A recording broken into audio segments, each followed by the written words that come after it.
Blog. Intro দেখে আশা করি তোমরা বুঝেই গেছো যে আজকের ভিডিওটা কোন টপিকের উপর হতে চলেছে। ইয়েস, অনেক প্রতীক্ষার পর ভাই একটা বিয়ে বাড়ি পেয়েছি, মেজো মায়ের ভাইঝির বিয়ে।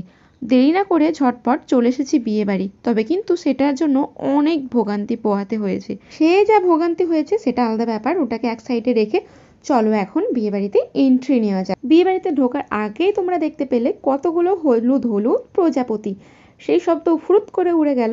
চলো ওরা উড়ে যাক, সে অধিকার ওদের আছে। এখন আমরা যাই বিয়ে বাড়ির ভেতরে। ঢোকার সময় তো তোমাদেরকে গেটটা ভালোভাবে দেখাতে পারলাম না, তার কারণ তখন টোটো ঢুকে গিয়েছিল। তো চলো এখন দেখে নাও গেটটা কত সুন্দর সাজিয়েছে। এই ডেকোরেশনটা তো খুব ভালো লেগেছে। ফটো তোলার ভালো একটা লোকেশন পাওয়া গেছে, ভালো তো লাগবেই। চলো তাহলে ভেতরে দেখা যাক তিতলিগুলো কি করছে।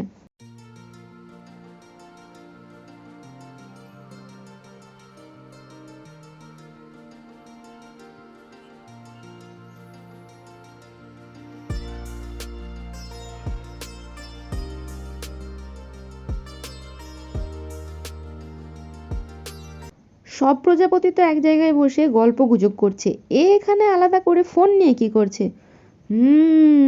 ডাল মে কুছ কালা হে। এই যে এই জায়গাটা সাজানো দেখতে পাচ্ছ, এটা নিয়ে আমি এখনো কনফিউজড। এখানে কি কনে বসবে নাকি বর বসবে?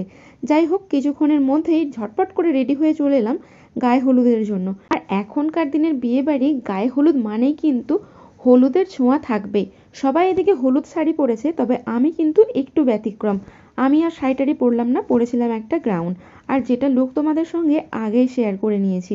এদিকে আমি তো ভাবলাম আমরাই আসতে দেরি করেছি, কারণ আমাদের ঢুকতে করতে 12:30 একটা বেজে গিয়েছিল। তারপরেও দেখি আরও আত্মীয় স্বজন আসছে। আসুক, সে অধিকার তাদের আছে, কারণ তারাও আমাদের মতো নিমন্ত্রিত। 1:30 প্রায় বেজে গেছে, তবে কিন্তু এখনো গায়ে হলুদ এসে পৌঁছায়নি। গায়ে হলুদ আসতে যখন দেরি করছে, ভাবলাম খাওয়া দাওয়া তাড়াতাড়ি সেরে ফেললে মন্দ হয় না। এই মেয়েটি সবসময় মুড অফ করে বসে আছে। রিমি কিসে পড়ছিস? তুই 7-এ পড়িস? ফাইনালি খাওয়া দাওয়া সেরে ওঠার পর এসেছে গায়ে হলুদ।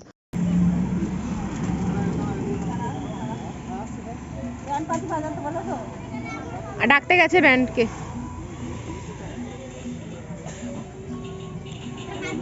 এতক্ষণে গায়ে হলুদ এসেছে।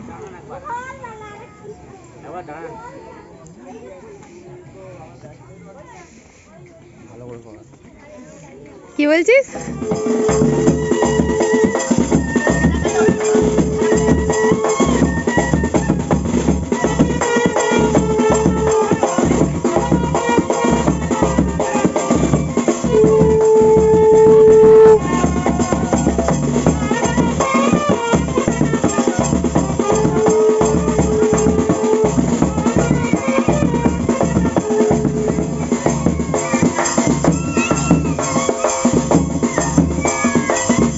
তখন থেকে তত্ত্ব এসেই যাচ্ছে।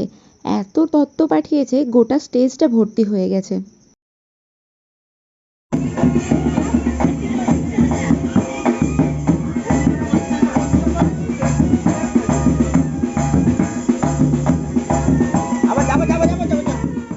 এক গাদা তত্ত্ব নিয়ে গেছে, কিন্তু এখনো দেখো তত্ত্বগুলো আসছে, তত্ত্ব শেষই হচ্ছে না।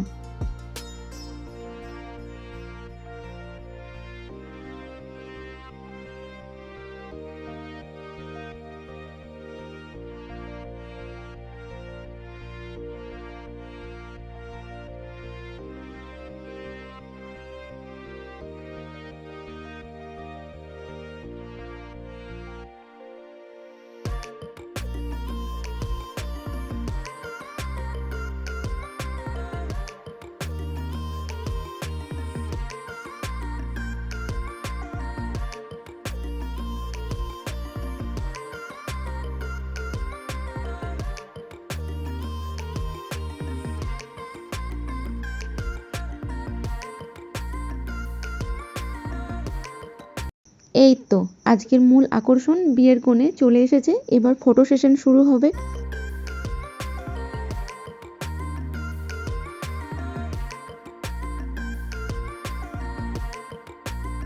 একটা ফটো সুন্দর করে তোলার জন্য দেখো ক্যামেরাম্যান কাকু কতটা পরিশ্রম করছে। বেলা গড়িয়ে বিকাল হতে চললো, এতক্ষণে গায়ে হলুদে বসিয়েছে, কখনই যে স্নান করবে আর কখনই যে রেডি হবে বুঝে উঠতে পারছি না। যদিও এটা চিন্তা করার কারণ আমার নেই, তবে অ্যাজ এ মেকআপ আর্টিস্ট কাজের সূত্রে আমি জানি যে ব্রাইড দেরি করলে তাকে ঠিকঠাক টাইমে রেডি করে বের করাটা কতটা চাপের হতে পারে।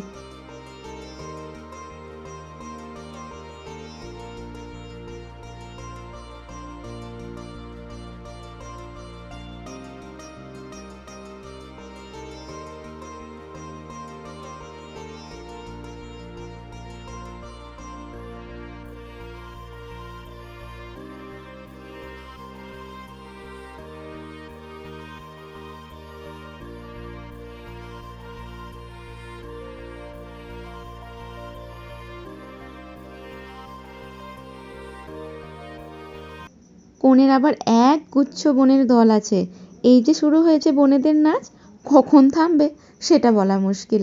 দিদির বিয়ে, ভাই বোনের আনন্দ করবে না তো আর কারা করবে, ওদেরই তো আনন্দ।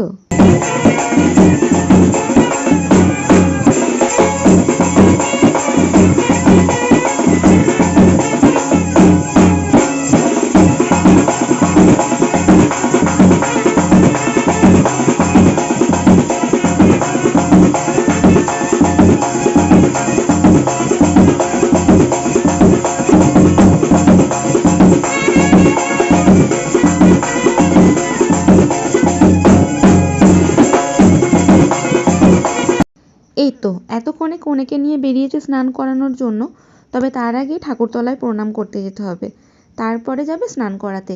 এই করতে করতে বেলা গড়িয়ে সন্ধে হয়ে যাবে। এদিকে কোণে আমাদের বিশাল চনমনে, ও একাই 100, কেউ যাচ্ছে না দেখে একা একা এগিয়েছে, কেউ আসছে না বলে আবার ডাকছে, কি রে তোরা যাবি, নইলে কিন্তু আমি একাই চলে যাচ্ছি।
এই নাচ এখন আর থামবার নয়।